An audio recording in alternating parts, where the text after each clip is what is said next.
नमस्कार मित्रांनो, मी किरण तुमचा आजच्या IPL एपिसोडमध्ये नव्याने स्वागत करतो आहे।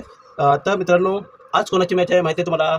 नाही माहिती ना, मी सांगतो तुम्हाला। तर आजची मॅच आहे मित्रांनो दिल्ली वर्सेस चेन्नई। ठीक आहे, तर ही मॅच कुठे खेळवली जाणार आहे हे माहिती आहे का तुम्हाला? नाही माहिती ना, मी सांगतो तुम्हाला। तर आजची मॅच खेळवली जाणार आहे दिल्लीच्या अरुण जेटली स्टेडियमवर। ठीक आहे, तर अरुण जेटलीचं स्टेडियम कशा प्रकारचं आहे हे माहिती आहे तुम्हाला?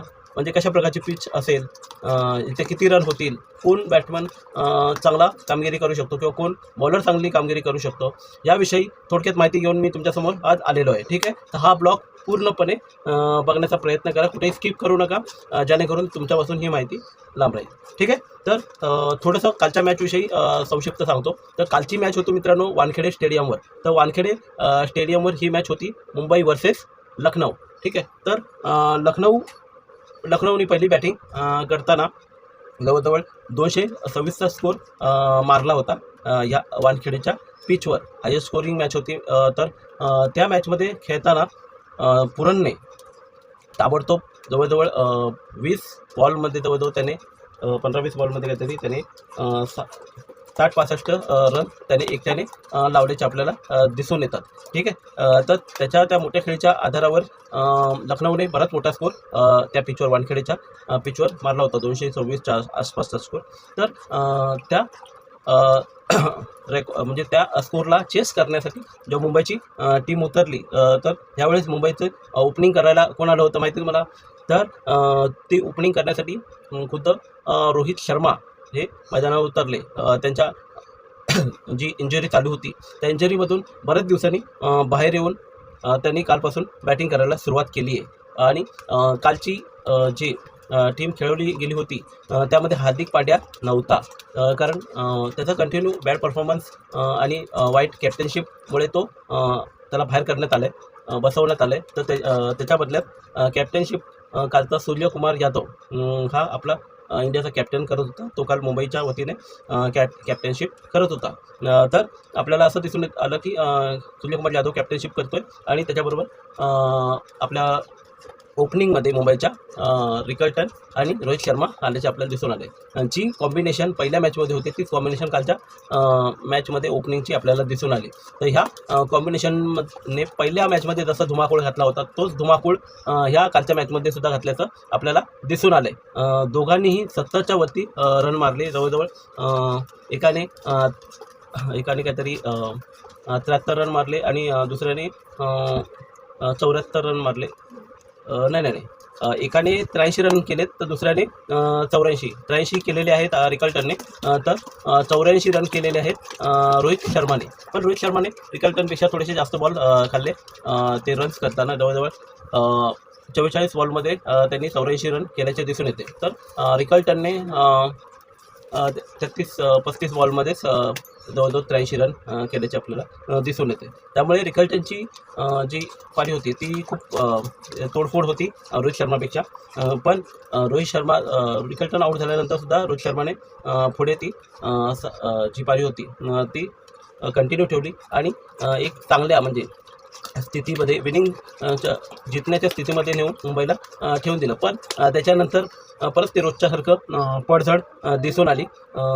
तिलक वर्माही स्वास्थ्यामध्ये आऊट झाला, त्याच्या मागोमाग आपला सूर्यकुमार यादव, या दोघांचाही फॉर्म कुठल्या खड्ड्यात गेला काय कळत नाही आहे। आपल्या मनाला वाटेल तसे खेळी करून आऊट होतात आहेत, काही जिम्मेदारी नावाची गोष्ट त्यांच्यामध्ये सध्या दिसून येत नाही आहे। तर अशा प्रकारची खेळी होती। पण खाली येऊन नंतर मग खालच्या 2 बॅट्समॅननी 13 रन केल्याचे आपल्याला दिसून येतात आणि मुंबई शेवटी काल मॅच खूप दिवसांनी जिंकली। ठीक आहे, त्याच्यामुळे जी आपले प्लेऑफमधली जी स्थिती होती, म्हणजे ते कालची मॅच हरली असती तर एकदमच बाहेर फेकले गेले असते, म्हणजे काहीच IPLच्या पुढच्या राऊंडमध्ये जाण्याची त्यांची आशंका पूर्ण म्हणजे समाप्त झाली असती। पण ती आशा काहीशी टिकून राहिलेली आहे कालच्या विनिंगने। ठीक आहे, तर बघावं लागेल, पुढच्या सगळ्या मॅच त्यांना जिंकणं कंपल्सरी आहे आणि वरच्या ज्या टीम आहेत त्या मॅच हारल्या पाहिजेत, अशी काहीशी स्थिती आहे, तरच मुंबई क्वालिफाय होऊ शकते। ठीक आहे, तर असं होतं मुंबईच्या मॅचचं संक्षिप्त उदाहरण। तर आजची जी मॅच आहे ती होणार आहे दिल्लीच्या अरुण जेटली स्टेडियमवर। तर अरुण जेटलीची स्टेडियमची जी पिच आहे ती दोन्ही प्रकारची खेळ होतो पिचवर म्हणजे असं बघितलं गेलं की लो स्कोरिंगही मॅच कधी कधी आपल्याला इथे दिसून येतात. जवळजवळ 150 ते 160च्या मध्ये स्कोअर इथे झाल्याचे दिसून येतात. कधी कधी लवकर आऊट खेळण्याच्या ह्याच्यामध्ये लवकर आऊट होऊन जातात बॅट्समन आणि कधी कधी आपल्याला 200च्या पारसुद्धा स्कोअर आपल्याला झाल्याचा दिसून येतो. ठीक आहे. तर बघावं लागेल इथे जी आजची पिच कुठल्या प्रकारची कुठल्या पिचवर आजची मॅच खेळवली जाऊ शकते ती. तर आजची मॅच अरुण जेटली स्टेडियमवर खेळवली जाणार आहे.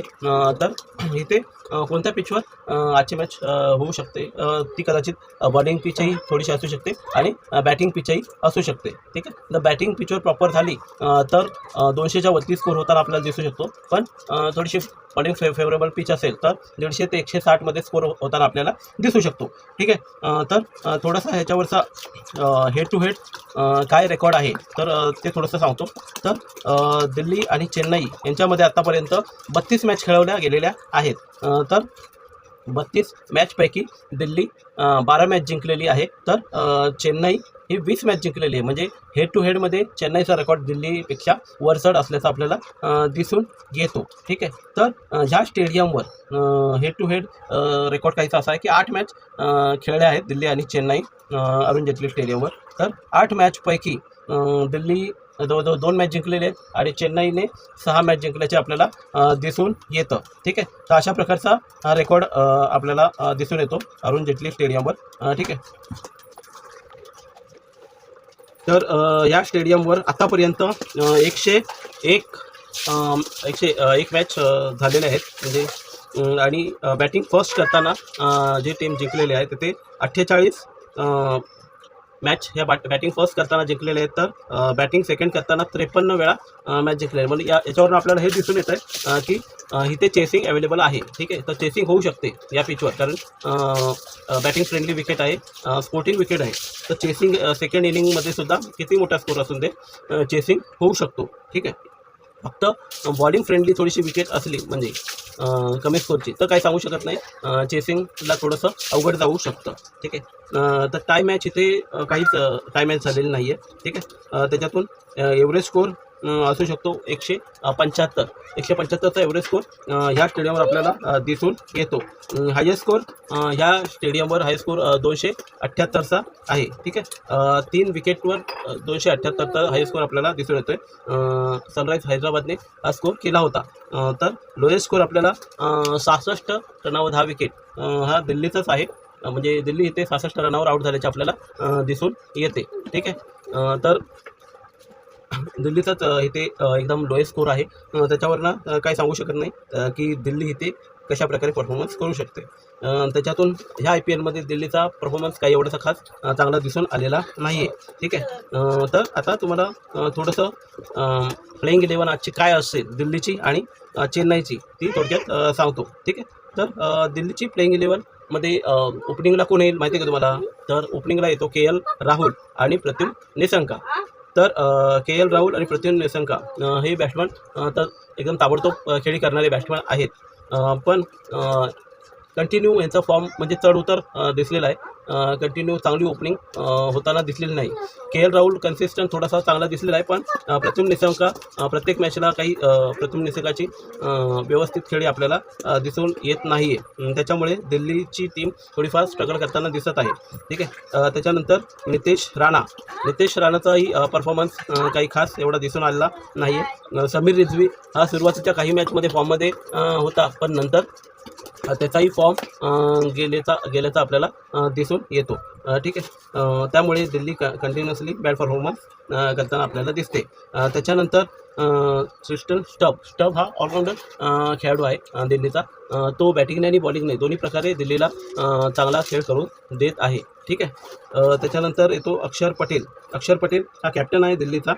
पण त्याच्याकडनं काही एवढा खास परफॉर्मन्स ज्यापासून त्याच्यावर ही कॅप्टनशिपची बोजा पडलेला आहे त्यापासून त्याच्याही परफॉर्मन्सवर त्याचा परिणाम झाल्याचे दिसून येत आहे.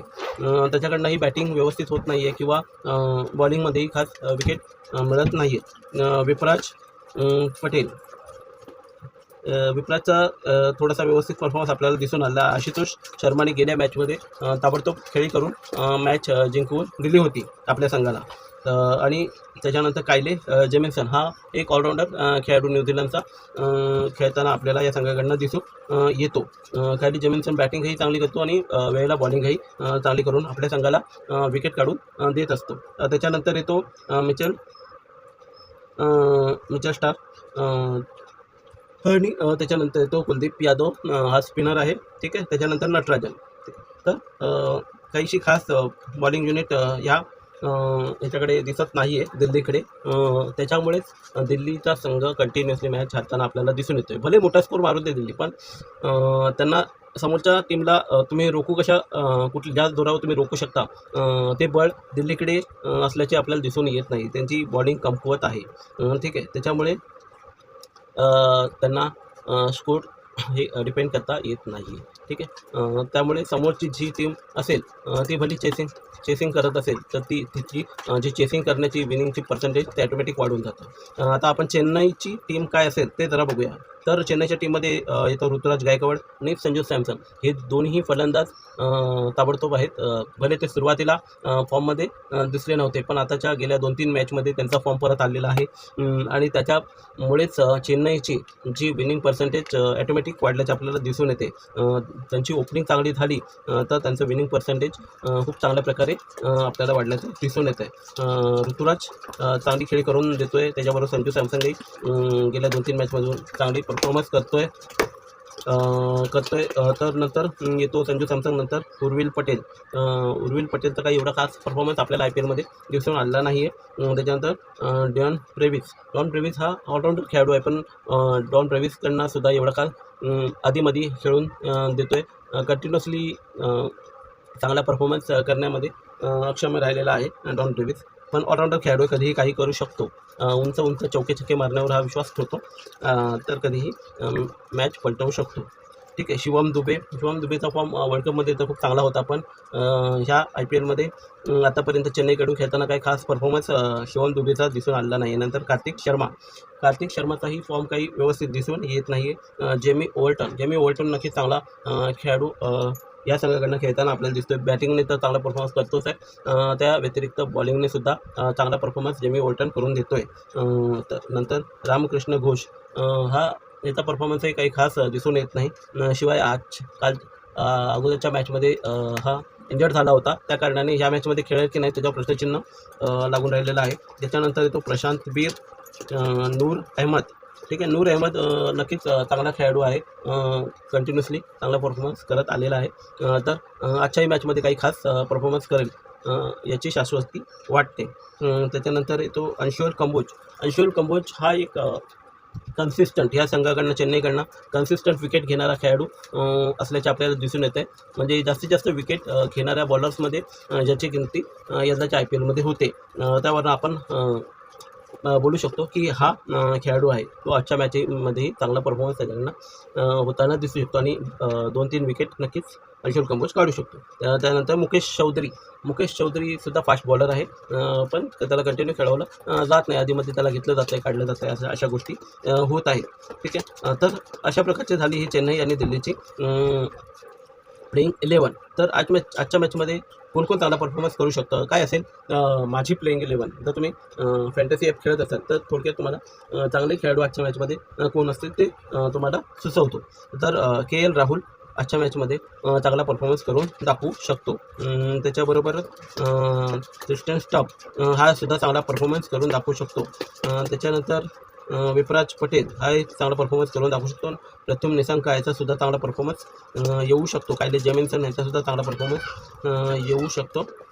त्याच्यानंतर चेन्नईमधून सिलेक्ट करायचं झालं तर ऋतुराज गायकवाड, संजू सॅमसन, त्याच्यानंतर डॉन ब्रेव्हिस, त्याच्यानंतर जेमी ओव्हर्टन, ठीक आहे, आणि त्याच्यानंतर नूर अहमद आणि अंशुल कंबोज.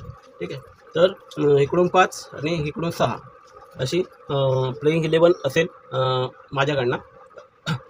म्हणजे मी आता निवडले आहेत KL राहुल, प्रथम निशंक, क्रिस्टन स्टॉप, विपराज पटेल, नंतर कायले जेमिन्सन, आणि दुसऱ्या संघातून मी निवडले तर ऋतुराज गायकवाड, संजू सॅमसन, डॉन ब्रेव्हिस, जेमी ओव्हर्टन, नूर अहमद आणि अंशुल कंबोज.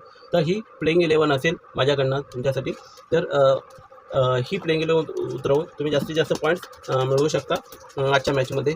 ठीक आहे. तर कॅप्टन व्हाईस कॅप्टन हे स्वतःच्या कौशल्याने तुम्ही करा, असं माझं मत आहे. कारण कौशल्याचा खेळ आहे हा फॅन्टॅसी गेमिंगचा. मी तुम्हाला प्लेयर तर सजेस्ट केले आहेत, पण त्यामध्ये कॅप्टन व्हाईस कॅप्टन चांगले कोण खेळतील ते तुम्हाला मी सांगितले. त्या आधारे तुम्ही कॅप्टन व्हाईस कॅप्टन हे तुम्ही सिलेक्ट करा, अशी माझी इच्छा आहे. ठीक आहे. तर एवढंच बोलून हा आजचा जो एपिसोड आहे तो मी संपवतो आणि तुमची रजा घेतो. ठीक आहे. जय हिंद, जय महाराष्ट्र.